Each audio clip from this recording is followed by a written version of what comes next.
วันนี้ก็จะเล่าเรื่องพระอานนท์ที่เป็นพุทธอุปถากพระอานนท์นี่เป็นลูกผู้น้องคือลูกสมเด็จพระเจ้าอาของพระพุทธเจ้าพระเจ้าพระจุ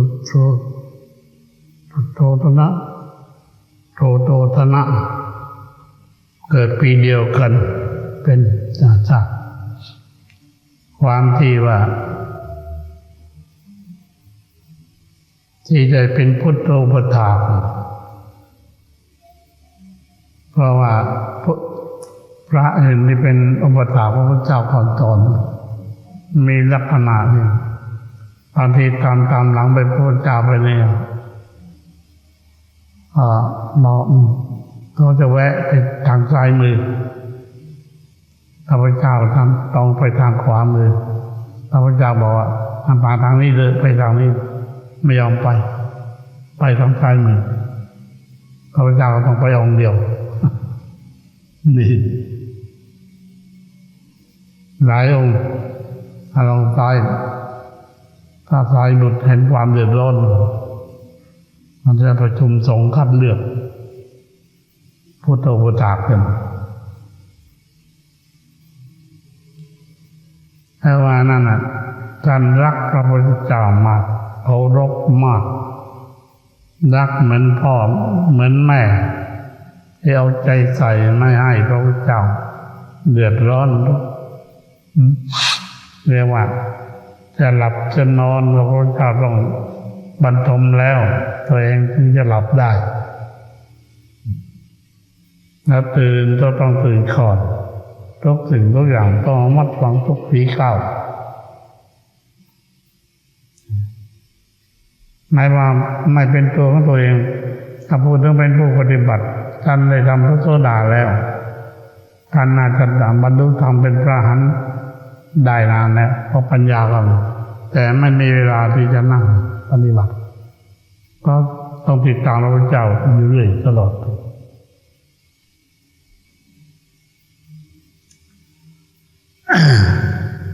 ครั้งที่สำคัญครั้งหนึ่งพระพุทธเจ้าเสด็จลงอุโบสถไม่ใช่ที่เจตวันเป็นที่แห่งเมืองอะไรลืมไปแล้วได้เข้ามาลงอุโบสถตอนกลางคืนปฐมยามพระพุทธเจ้าเสด็จลงไปเลยลงอุโบสถแล้วแหละใช้วิหารเนี่ยสมัยโบราณไม่ใช่มีโบสถ์หรือเมื่อเดี๋ยวนี้สมัยพระพุทธเจ้ายังไม่มีโบสถ์ได้แต่พระองค์ประทับนั่งเฉยด้วยพระนนท์มาราธนาต้องก็เฉยไม่พูดไม่ตัดอะไรจำล่วงยามหนึ่งไปแล้วเป็นถึงยามสองก็พระองค์ยังเฉยอีกไม่เห็นว่าอะไรทั้งสิ้นไปกราบทูลพระองค์แสดงสปาติโมกข์พระองค์ก็ไม่ตอบเฉยพระโมคคัลลานะทนไม่ได้รู้แล้วว่าต้องมีเหตุในหมู่สงฆ์นี่ท่านก็เลยเข้าฌานเราตรวจดูเขาพบพระรูปศีลไม่ดีท่านก็ลุกขึ้นประกาศว่าผู้ใดรู้ตัวว่ามีความโสโครกสกปรกก็ควรจะออกไปเสียจากที่ประชุมสงฆ์นี้ประกาศ3 ครั้งพระที่ทำชั่วปิดตาบาดไว้ไม่ยอมลุกแต่พระโมคคัลลานะท่านเก่งนี่ทางที่พิจารณาท่านถึงจับข้อมือดึงเอาไปนอกที่ทำอุโบสถเลยบอกออกไปให้พ้นพระพุทธเจ้าทรงตรัสยกย่องทันทีว่าโมคคัลลานะ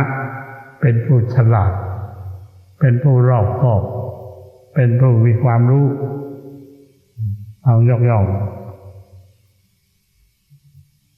ตอนนั้นพระพุทธเจ้าทรงมีพระชนมายุได้เรา เกือบ78แล้ว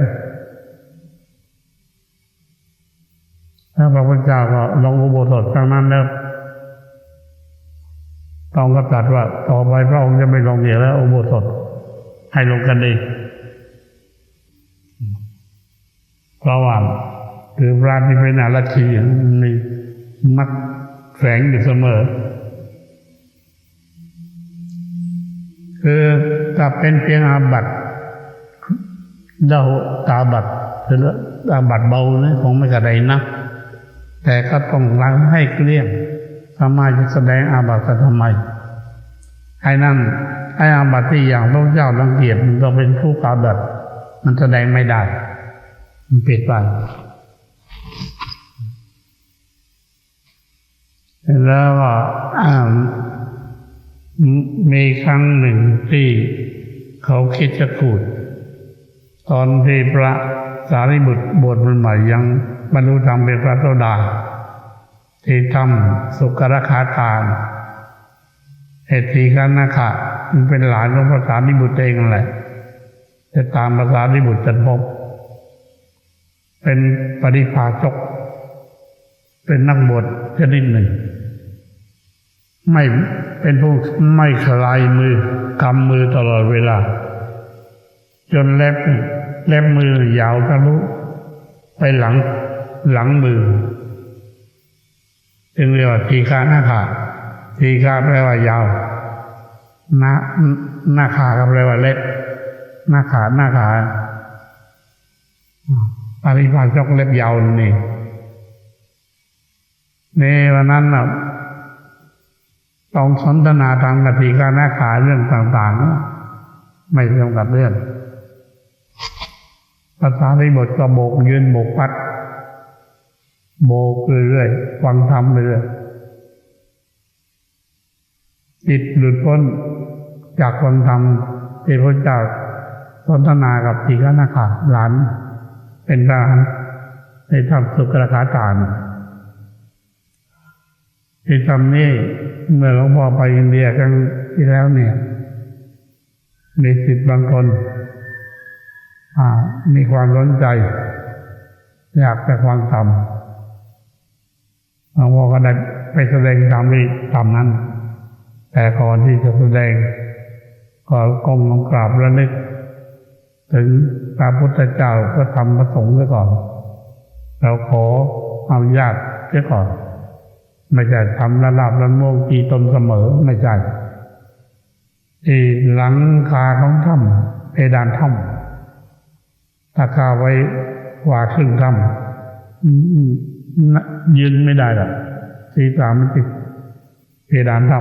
ำถ้ากลางถ้ำได้ยืนได้ให้ว่ามันนั่งแล้วต้องนั่งเข้าไปคนถ้ำหน่อยก็ผนังหลังคาถ้ำก็สูงกว่าศีรษะให้เรานั่งเราศอกนี่เราก็แสดงเรื่องนี้เรื่องทีฆานาคาเรา40 นาทีตำรวจอินเดียไปยืนเฝ้า2 คนเนี่ยเมื่อแสดงธรรมจบแล้วพระพุทธเจ้าก็ทำแสดงนิมิตว่าคุยกับพระสารีบุตรคุยกับพระอานนท์นี่เองว่าอิทธิบาท4นี่ถ้าใครจะเดินให้มากจะมีอายุยืน1 กับหลวงพ่อก็ยังไม่เคยเห็นตัวเลขชัดสักทีที่ผ่านมาในหนังสือเพิ่งพบนี่อายุกับอายุเท่ากับ120 ปีเท่านั้นเอง120 ปีเรียกว่า1 กับใครอยากมีอายุยืนก็ท่องอิทธิบาท4ให้มากพระพุทธเจ้าใช้อิทธิบาท4นี่แหละเวลาไปพระองค์อาพาธจบลงถ้าบางคนคือถ่ายออกเป็นโลหิตเป็นเลือดกับเป็นบิดนั่นแหละมักเป็นบ่อยๆต้องอาพาธต้องมาอยู่กับทำคนนี้จะเดินอิทธิบาท4สู้กับอาพาธ ก็ดับไปได้ให้อันนี้อยากเข้าใจว่าการท่องอิริยาบถ4แก้โรคได้นะทำมันเมื่อพระพุทธเจ้าตรัสแล้วทำเด้อไม่ผิดแน่ครั้งที่หลวงพ่ออาพาธครั้งที่แล้วเมื่อเดือนมกราคมท่านไม่ได้ทำบอกให้สวดพุทธชง7สวดทำพุทธชงตายแล้วก็ได้11 วันไม่ฉันอาหารไม่หลับไม่นอนด้วยแต่ทำไมมันหายมาได้สวดเอง3 จบให้พระบุญส่งสวด7 จบถ้าพระบุญส่งสวดจบ7 จบมันตี 5 กว่ามันก็หิวอาหารทันทีเพิ่งมาก่อนไม่หิวเลยไม่อยากเลยอันนี้นี่ที่แสดงไปวันนี้ฟังว่าอิทธิบาท4นั้นมันต่อสู้โลกได้แล้วขันตินิยามต่อสู้ได้ต้องประกอบกันทั้งเจริญอิทธิบาท4แล้วก็มีขันติคืออดทนต่อความทุกข์ความเจ็บของโรคมันคือเราพูดที่ว่าเกิดในสมัยนี้เราจะไปจีนนึกว่าพระพุทธเจ้าเป็นคนโบราณ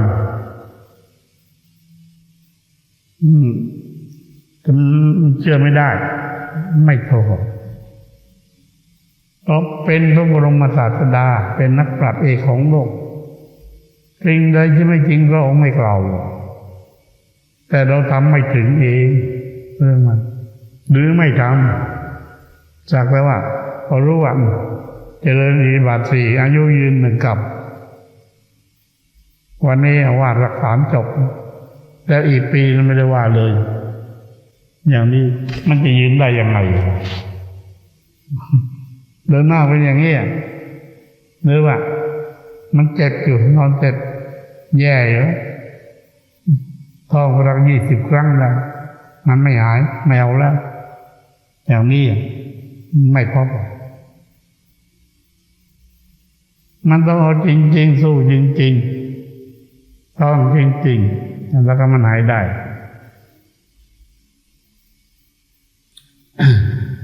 ครั้งหลังสุด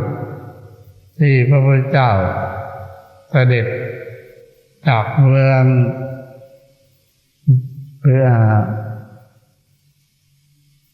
เวสาลี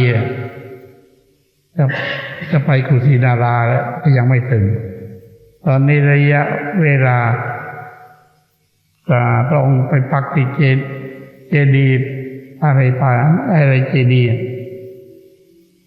แห่งหนึ่งนี่พระองค์มองดูพระอานนท์แล้วเห็นพระอานนท์เศร้านักหน้าตาคือเห็นพระพุทธเจ้าทรงทุกขเวทนามากถ้าท่านจะแบ่งทุกข์จากพระพุทธเจ้าได้ท่านก็ต้องแบ่งไปหมดยอมเจ็บเองที่ท่านประรบแต่นี้มันแบ่งไม่ได้น่าเศร้าเป็นห่วงเกรงว่าพระพุทธเจ้าจะนิพพานเสียพระพุทธเจ้าก็เลยตรัสว่าอานนท์ให้พักผ่อนเถอะสถาน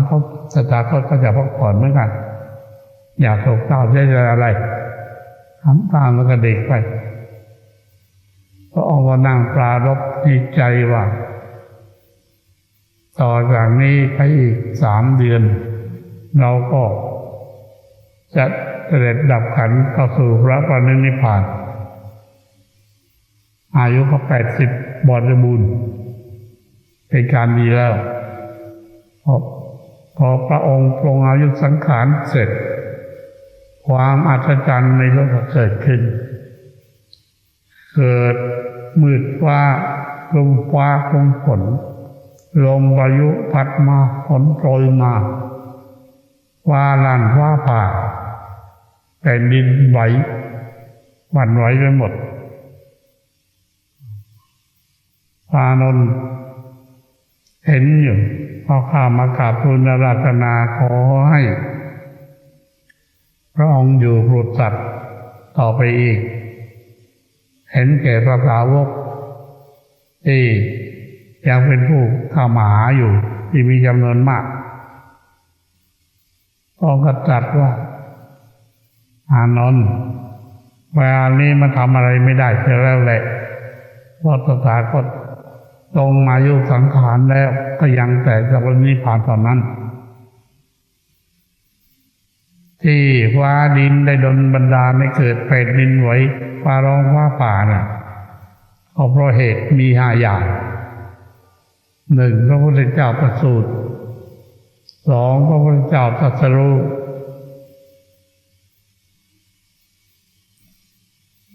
3. พระพุทธเจ้าแสดงพระธรรมเทศนาธรรมจักร 4. พระพุทธเจ้าลงมายุสังขารบาจะนิพพานเมื่อนั้นมัน 5. พระพุทธเจ้านิพพาน 5 ประการนี้เกิดขึ้นเมื่อไหร่แผ่นดินจะไหวทันทีฟ้าร้องฟ้าผ่าเป็นเรื่องของธรรมชาติที่เกิดขึ้นทีนี้พระอานนท์อ่อนวอนพระองค์ก็บอกพระองค์บอกว่าเมื่อครั้งที่ท่านสุกรคาตาก็เคยพูดไว้ครั้งหนึ่งแล้วว่าถ้าใครเจริญอิทธิบาท 4ก็จะมีอายุยืนถึง120 ปีพระอานนท์นิมนต์ไว้ครั้งนั้นอาราธนาไว้2 ครั้งพระองค์จะไม่รับอาราธนานิมนต์2 ครั้งจะไม่รับแต่ถ้าอาราธนาครั้งที่ 3พระองค์ก็จะรับว่าจะอยู่อีกถ้าพระองค์ก็จะมีอายุยืนอยู่ถึง120 ปีแต่นี่พระอานนท์ไม่ฉลาดไม่เฉลียวเสียเพราะเหตุว่าความทุกข์ความโศกเศร้าความห่วงอะไรในพระพุทธเจ้ามันเข้าครอบงำจิตทำให้จิตเศร้าหมองปิดบังปัญญาทั้งพระองค์แสดงนิมิตทั้ง16 แห่งตามสถานที่ต่างๆใน16 แว่นพระอานนท์เฉลียวไม่ถึง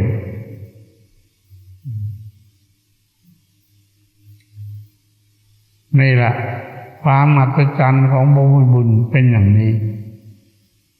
เราอย่าว่าเป็นไปได้เป็นไปไม่ได้อะไรต่างๆนะนี่เราเป็นภายในเป็นส่วนภายในที่หลวงพ่อพบมาทำนี่นะนี่มีสิทธิ์ล้วนๆบุคคลภายนอกไม่มีจะบอกให้เมื่อวันที่6 มีนาคมพ้นจากวันที่5 วันพ.ศ. 2512ที่ไซรีนั่นวันที่5นั่นแหละวันที่5เมื่อหลวงพ่อได้วิมุตติและวิมุตติญาณทัศนะลงแล้ว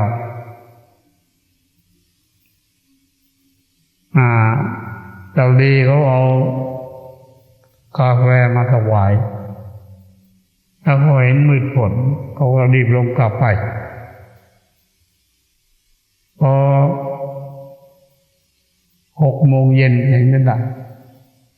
ทั้งฝนทั้งลมทั้งฟ้าผ่าไม่มีที่อยู่กรดที่แขวนพัดลงตกหมดตัวเองก็ต้องเอามือนั่งยันเอาผ้าจีวรปิดแทนฝาไว้แต่มีไม้กระดานกันอยู่แผ่นถ้ามันกันฝนไม่ได้หรอกเปียกเอาแต่ผ้าสังกติมาตั้งไว้บนตักแล้วนั่งยองๆพอน้ำเปียกหมดทั้งศาลากระเบื้องกระจุยกระจายหมดไอ้ศาลานั้นที่สายเรียนมันก็จะเหมือนจะหักลั่นเอียดนึกว่าจะลุกขึ้นหนีไปไหนหนีก็ไปไหนหนีมันก็ตายไม่หนีก็ตายอยู่ตรงนี้ได้เห็นว่ามันเป็นไม่ได้ตอนนี้ที่ทำให้เรา ยอมตายไหมยอมเหมือนกันแล้วมันก็ค่อยสงบลงพอสงบลงดีแล้วน้ำนองมันหมดนั่งยองนั่งรำไม่ได้เปียกไอ้ตะขาบตัวมันวิ่งกราวมาตรงหน้าพระโหงอห่างจาก2 ศอกได้นั่งมองดูกรงมันด้วยเพราะว่าเราหนีฝนหนีพายุแย่อยู่แล้วมึงยังจะมาหาอะไรที่นี่อ่ะพอดีได้ยินเสียงคนไออะไรเนี่ยนึกว่าไอ้ดีคงอยู่เขาเรียกชื่อมาขึ้นมามันจะเอาไม้กวาดจะขาบดีวะมันจะกรงหมาลงบ่อถามนึกว่ามันกลับไปแล้วพอผมจะออกจากนี่พอดีฝนลงเม็ดเลยผมก็หลบอยู่ใต้ถุนนี่อ่ะมันไม่ได้แล้วนอกจากนั้นมากลับมาถึงวัดตามวันเมืองมันผ่ารอบทิศหมดทั้งบนเขาทั้งข้างล่างทั้งฝนทั้งลมแปรเปลี่ยนผ่าทั้งเกือบ10 ครั้งที่ความอัศจรรย์มันเป็นไม่ได้นี่เรื่องต่างๆที่เราไม่เคยพบเคยเห็นเราก็ได้พบได้เห็นถ้าอย่างปาฏิหาริย์ใน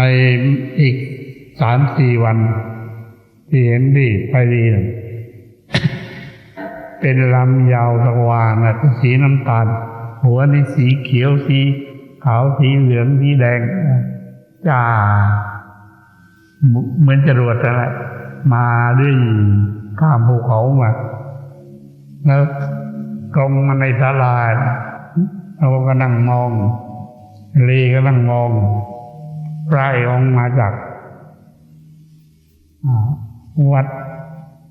สังเกตตัวหินมาขอทำคือท่านอาจารย์การอาจารย์กิ่งบวชพร้อมกับท่านอาจารย์ของเรานั่นแหละน่าฟังธรรมมันจับที่อกไก่เนี่ยแต่เพื่อนี่แจ้งเป็นมันว่าเป็นดวงแก้วแล้วก็ดับพวกพอทีนั้นเราก็บอกอย่าถามอะไรนะเดี๋ยวหมอจะต้องนั่งตรวจดูว่าอะไรพอนั่งไม่นานเลยเห็นเป็นตัวตั๊กแตน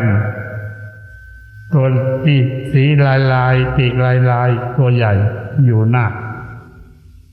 ตัวปีกเขียวๆอยู่หลังนั่งมันอยู่กันเป็นแถวตัวหน้าอยู่หน้ามันทำอะไรกันไอ้ตั๊กแตนมันทำอะไรกันพอมองละเอียดจิตละเอียดเทพยดารังเวมันเนมิตจะเป็นตัวตั๊กแตนมาตรงพระธาตุแต่ไม่รู้ว่าพระธาตุอะไรตอนรุ่งเช้าท่านกิ่งเยี่ยมเอาขวาบาทจะมาล้างแต่นี่หยิบอะไรชิ้นหนึ่งในขวาบาทจะปาทิ้งไปเอาว่านั่งบอกอะไรนั่งอย่าปาอะไรให้ขอผมดูดิก้อนหินเอาส่งมาก็ว่าดูพอพลิกดูสักพักเป็นพระสังฆจายเป็นรูปพระสังฆจายชัดเลยถ้าไม่เข้าโพดใหญ่ๆเป็นเวลาอันนี้มาส่งให้ท่านดูใช่หรือไม่เขารับไปเลยจริงพระสังฆจายอันนี้ตอนเช้าไปบิณฑบาตที่ชายทะเลบาทสุดที่ช่องพอไปบิณฑบาตมันก็เล่าให้ฟังบอกไม่รู้อะไรพ่อหลวงขึ้นจากทะเลตรงนาบานเนี่ยห่างเกือบกิโลดังเหมือนปืนใหญ่ถ้าเบิด ขึ้นจากน้ำแล้วก็เห็นโครงไปวัดข้ามเขาไปเป็นลำชาวบ้านก็เห็นไหมความอัศจรรย์ที่หลวงพ่อพบมาตอนนั้นแหละพอหลวงพ่อบอกว่าเป็นพระธาตุของพระสังฆจายแต่เป็นรูปพระสังฆจายแต่เป็นพระธาตุอะไรนี่ชาวบ้านเขาบอกทำไมพ่อหลวงไม่เอาไว้เอาเถอะหน้าของไม่ต้องเอาไว้หรอกมันตกอยู่ในขวาบาทของท่านขอให้ท่านดีกว่าท่านจะได้เอาไว้บูชาหลวงพ่อก็มาได้พระบรมศาสดานี่เองครับพระงานนี่สิ่งที่เล่นรับสิ่งที่อัศจรรย์สิ่งที่ไม่น่าเป็นไปได้ก็เป็นไปได้ทั้งอย่างที่ว่าพระเจดีย์ได้สร้างขึ้นที่ว่าพระบรมพระพุทธเจ้าเสด็จพระหันติดตามมาเป็นล้านเพราะอะไรเพราะมันได้เห็นความจริงทั้งหมดขึ้นจากทะเลเหมือนกันนะที่เห็นนิมิตเพราะใกล้6 โมงเย็นแล้วมันเป็นอะไรคล้ายๆกับว่าเมฆนั่นไม่ใช่อยู่บนหลังเขามองเห็นทะเลดีขึ้นจากในทะเลเป็นจอมแหลมเป็นสีน้ำตาลสูงเป็นเมฆนั่งมองแล้วมองเป็นอะไรแต่เดี๋ยวแจ้งไปทางนี้เดี๋ยวแจ้งไปทางนี้แจ้งไปไกลเหมือนไฟหน้ารถไฟที่ฉายไปนั่นแหละเนี่ยทุกสิ่งทุกอย่างถ้าเราไม่ทำถึงขั้นของธรรมที่จะได้พบได้เห็นสิ่งเหล่านี้แล้วมันก็เห็นได้ใครจะไปปรารถนาเห็นไปอยากเห็นมันได้หรอไม่รู้อยู่ที่ไหนไม่รู้อะไร